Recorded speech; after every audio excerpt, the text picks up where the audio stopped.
BJP के लोग जो ज्यादा चिल्ला रहे हैं ना, आप अच्छी तरह सुन लो।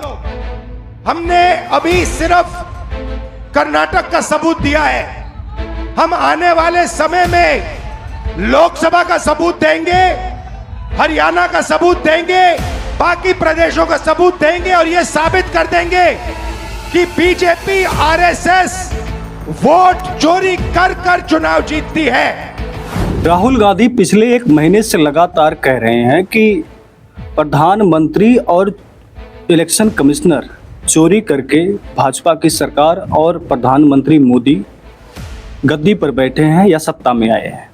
सवाल ये है कि राहुल गांधी ऐसी बात को पहले भी करते थे कि ईवीएम में कुछ बात हुई है या फिर जो है इससे पहले जो चुनाव हुए हैं उसमें कुछ धांधली हो रही है, लेकिन राहुल गांधी ये भी कहते हैं कि हमारे पास तब सबूत नहीं था, लेकिन हमने कर्नाटका के महादेवा विधानसभा में जब वहाँ पर जांच किया 6 महीने 4 महीने की मेहनत के बाद हमको पता चला कि वहाँ 1,250,000 वोट फर्जी हैं।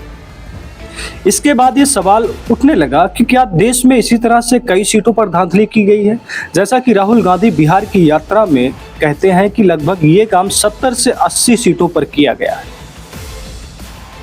अब सवाल ये उठता है कि अगर यही काम हुआ होता तो जो उत्तर प्रदेश का जब लोकसभा चुनाव था तो यहाँ समाजवादी पार्टी 37 सीटें जीत जाती।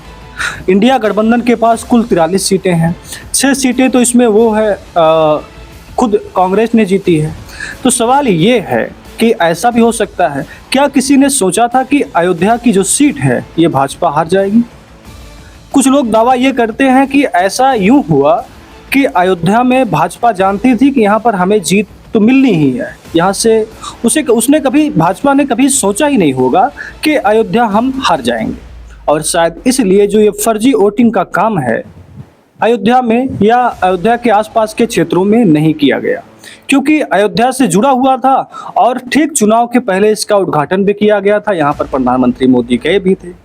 खैर, तो ये कई तरह की बातें हैं। अब हम सवाल करते हैं कि राहुल गांधी फिर से दावा कर रहे हैं कि कर्नाटका और ये जो फर्जी वोटिंग का मामला हमने सामने लाया है वो तो सिर्फ एक है, लेकिन हम अगले 4-6 महीनों में और ऐसी घटनाएं और ऐसे एटम बम फोड़ने जा रहे हैं। यानी कि साफ तौर पर यह है कि अंदर की बात यह है कि कई सीटों पर अब ये जांच चल रही है कि कहां कहां पर फर्जीवाड़ा हुआ है और कहां कहां पर वोट का जो अंतर है, जीत हार का जो आंकड़ा है वो कम है, उसी सीटों पर ध्यान होगा। अब सवाल ये कि इसी मामले पर चुनाव इलेक्शन जो है वो भी अपने तैयारी बना चुका होगा। अब वो वोटर लिस्ट को किस तरह से देता है, कैसे नहीं देता, ये अलग की बात है। लेकिन सबसे बड़ा जो सवाल है, क्या राहुल गांधी का अगला जो विकेट होगा, अगला जो एटम बम होगा वो बनारस पे होगा? हम पटना राजधानी में भी उत्तर प्रदेश कांग्रेस कमेटी पहुंचेगी, क्योंकि यहां भी अगर देखा जाए तो प्रधानमंत्री मोदी अब की बार सबसे कम, यानी कि अब तक जितने भी प्रधानमंत्री हुए हैं वो जो जीत हार का आंकड़ा होता है वो सबसे कम मार्जिन से नरेंद्र मोदी की है। तो क्या ये जो बनारस है यहाँ भी फर्जीवाड़ा हुआ है और यहाँ पर जांच चल रही है? अगर ये जांच खुल जाती है, यहाँ पर 1.5 लाख से 2 लाख वोट फर्जी मिल जाते हैं, तो इसका मतलब प्रधानमंत्री की कुर्सी भी खतरे में पड़ सकती है। अब सवाल है कि हम तथ्यों पर बात करेंगे। 2024 में वाराणसी में कुल 19,97,000 वोटर थे और यहाँ पर 56.49% वोटिंग हुई, यानी कि करीब 11 लाख वोट डाले गए। पीएम नरेंद्र मोदी को 6,12,970 वोट मिले, यानी कि 54.24% मिला। वहीं कांग्रेस के अजय राय को 4,60,457 वोट हासिल किया, जो कि लगभग 40 से 41% होता है। वोट शेयर का अंतर सिर्फ 1,52,513 वोट थे। अब चौंकाने वाली बात यह है कि क्योंकि अगर हम पिछले देखते हैं कि इससे पहले जब चुनाव हुआ तो नरेंद्र मोदी कितने वोटों से जीते थे, तो 2019 में नरेंद्र मोदी का जो जीतने का आंकड़ा था, यानी कि लगभग 4,79,505 वोट से नरेंद्र मोदी की जीत हुई थी। और 2014 में जब पहली बार वो बनारस में लड़ते हैं तब उनकी जीत लगभग 3,71,784 वोट से हुई। लेकिन 2024 लोकसभा चुनाव में ये जीत का आंकड़ा 1.5 लाख पे आके अटक जाता है।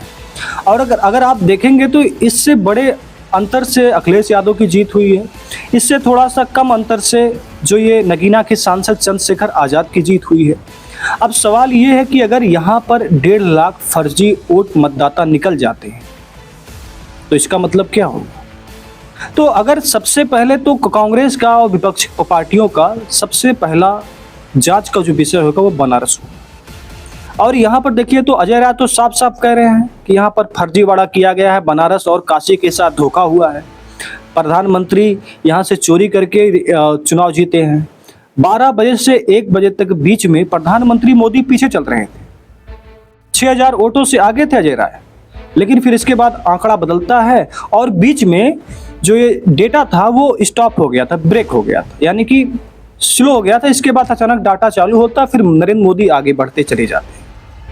सवाल ये है कि ये काम क्या चुनाव इलेक्शन ने किया या फिर ये कोई इलेक्ट्रॉनिक्स अंदर कोई सिग्नल में कुछ ब्रेकिंग होगा या फिर ये कुछ भी हो सकता है। लेकिन सवाल वही है कि अगर यहाँ 1.5 लाख मतदाता ऐसे फर्जी पाए जाते हैं तो फिर भैया बहुत बड़ा आइटम बम फूटेगा और पूरे देश में फूटेगा। लेकिन सवाल ये जिस तरह से राहुल गांधी ये वोट चोर गद्दी छोड़ के नारे लग रहे हैं और बिहार पर सभी की नजरें हैं।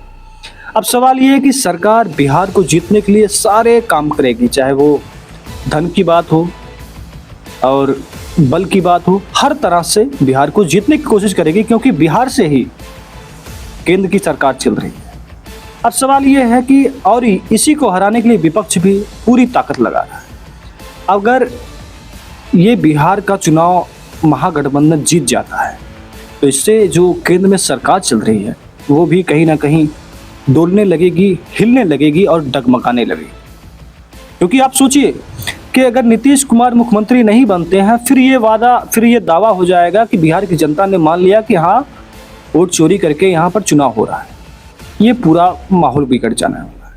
और मुझे लगता है कांग्रेस का अगला कदम, ये महाराष्ट्र की कुछ सीटें हैं और कई जगह की कुछ सीटें हैं, खासकर फरुखाबाद की सीटें हैं, यहाँ समाजवादी पार्टी हो सके तो जांच में जुटी हो, तो ऐसी कई सारी सीटें जहाँ सवाल हैं।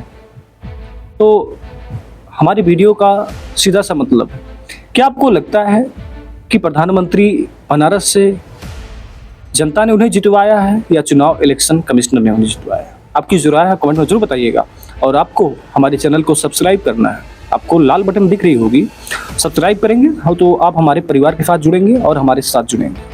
और कोशिश करिएगा दोस्तों के साथ शेयर भी करिएगा। धन्यवाद, नमस्कार।